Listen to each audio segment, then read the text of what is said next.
Hello, everybody. It's me, Angel Benton, and it is time for another Sudsy recap. Today is all about Days of Our Lives. And remember how I said last night that I've got a lot of stuff I need to say about Days of Our Lives? Okay, so here's the deal.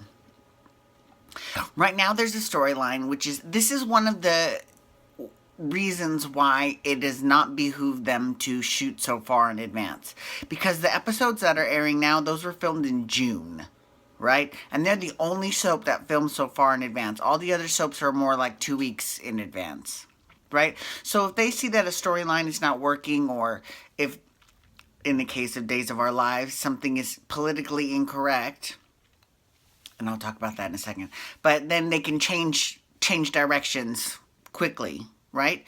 Days can't do that. So here's the thing. There's a storyline now that Stefano actually is not dead and is alive. Now, here's the thing about that. Normally, I would think that was great. I would love it normally because I think Stefano's a great character, and he's my favorite villain.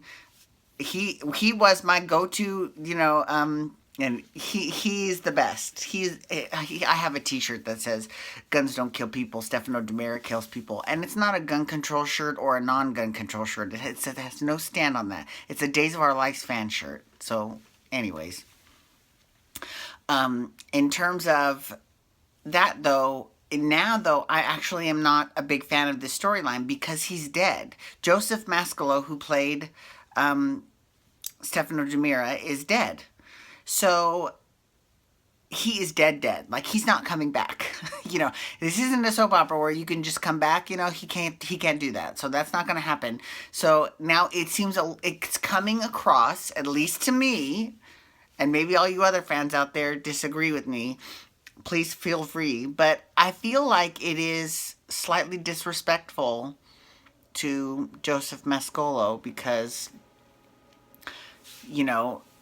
I'd rather see a full tribute to him than this bullshit that he's alive. Now, granted, and here's why I think it's bullshit. It's because also I think that they're doing it just to redeem their character Hope. Well, sorry, you can't redeem her because she went off the deep end and shot him. Like, let her go to jail. Let her stay in jail. Like, seriously? But speaking about Hope in jail, let's talk about Hope in jail for a second. So, we saw this week that her protector, actually, courtesy of Deimos Kyriakis' money, Chili, got killed. Right? And that was really upsetting to me just because I love Dot Marie Jones, who plays Chili. She also played Coach Beast on Glee. I think she's fantastic. But, yeah, she's not on the show anymore. Womp womp. So, anyway, so she got killed. So now there's this big old drama at the prison. Where's Hattie? That's what I want to know. Bring back Hattie.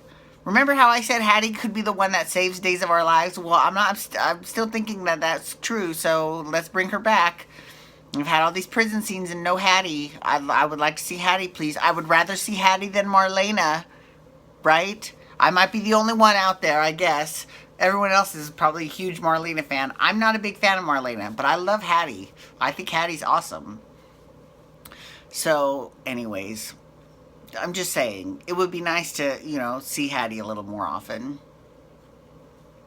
They have mentioned her, though. I will say it's not like she's disappeared from everyone's life. She has been mentioned on screen, by Hope and by Sean and all the people in Salem. Like, they've all mentioned Hattie, so that's nice at least, Okay, so let's talk about the gays. I've always got to talk about the gays. So in at the end of this week, Derek, as much as I would love for there to be a three-way relationship between Derek and Sonny and Paul, apparently that's just not in the cards because Derek dumped Paul today, I think.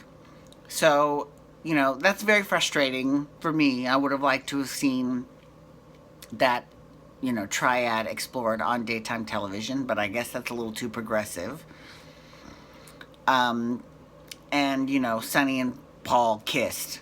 which I guess is progressive. I mean, like, really, though, it's 2016. It's going to be 2017 in a matter of, like, 2 days.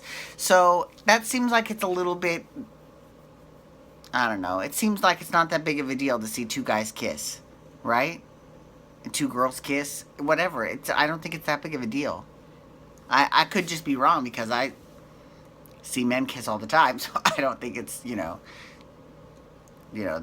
that big of a deal, but whatever. Whatever.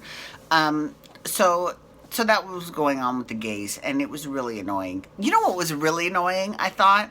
Also during this week, Dario had a talk with Gabby about Chad, because this was more towards last week though, but there was Abigail came back and, Chad was freaked out. And so there's kind of like, this week was just basically them kind of like figuring out what's going on. Sorry. Okay. And, so Gabby and Dario were having a talk, and Dario was like, yeah, let me tell you why I am upset about Chad. Let's talk about how Will is your baby's father who's gay, and then who's dead, and then there's your murderous fiance who you shot and killed, Nick, not fiance, husband, who you shot and killed, Nick, and then there is, who's the other guy that she was into some other guy that she was mentioned by Dario. Oh, JJ can't keep it in his pants, Devereaux. That was a funny line, actually. But, well, actually, the whole thing was like, that was kind of rough for Dario to be like, oh, well, all of this, just laid it flat out for his sister. And she was like, why do I ever tell you anything about anything, right? And I get it where she's coming from. But, for the first time, I actually sort of agree with Dario. It's not like she does have the best track record. I'm just saying. And, not just that. Dario is forgetting why she went to jail to begin with. It had nothing to do with Nick, actually. It did have to do with Nick, but it had more to do with the fact that she orchestrated Melanie's kidnapping when she was trying to get Chad's attention back when he was played by old Chad, Casey Diedrich. I'm just saying, let's not forget that little bit of history as well. So, okay, so anyways, in terms of Nicole and her baby, we did see Nancy Wesley come back, and she is taking care of Chloe, and she's also suing for custody of, she's not suing, but she's taking custody of Chloe's baby until Chloe wakes up from her coma. Which, first of all, I love anything that has Nancy back. And at first I was really irritated because it seemed like Nancy was not the old Nancy. It was like she was being written completely different. But there came a point in time where the bitch snapped and she was old Nancy right away. And it came out when she was dealing with Deimos, who she hates because Chloe hates him. And she knows basically that Chloe is not this baby's mother, but she is going to be keeping this child away from Deimos at any cost, just like Chloe wanted.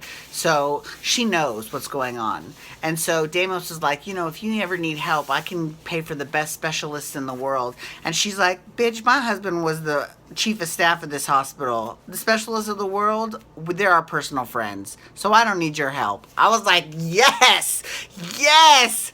Get it, bitch. Get it. Yes. Love me some Nancy. I'm glad she's back. I can't wait to see how that plays out. That ought to be interesting. Okay, and finally, I do have to talk about how there was this one plot twist, which I didn't see coming. But, so apparently, the chick that JJ slept with in Miami was actually Lonnie, Abe's daughter. Right? Mind blown. I had no idea. So that was I have to give Days credit because they pulled it out of their butts, and that got me by surprise. I didn't see that one coming. So, and of course, they're counting down to midnight on New Year's Eve there, and at midnight, Lonnie shows JJ this picture of the two of them in bed, and Gabby walks in and sees it. She's like, "Oh my God, this is the chick you cheated on me with." So, yeah, it was very interesting. So I'm looking forward to watching next week as well. Anyways, thank you so much for logging on today. I do appreciate it. Please feel free to follow me on Twitter at Angel Benton, hashtag days to talk days of our lives. You can also hashtag YR to talk Young and the Restless. And we'll be talking about their special vintage episode that they aired this week for Young and the Restless as well tomorrow when we do the Sudsy recap tomorrow. Thank you so much and have a wonderful time, whatever you're doing for New Year's Eve. Peace out. Wubba, wubba, wubba.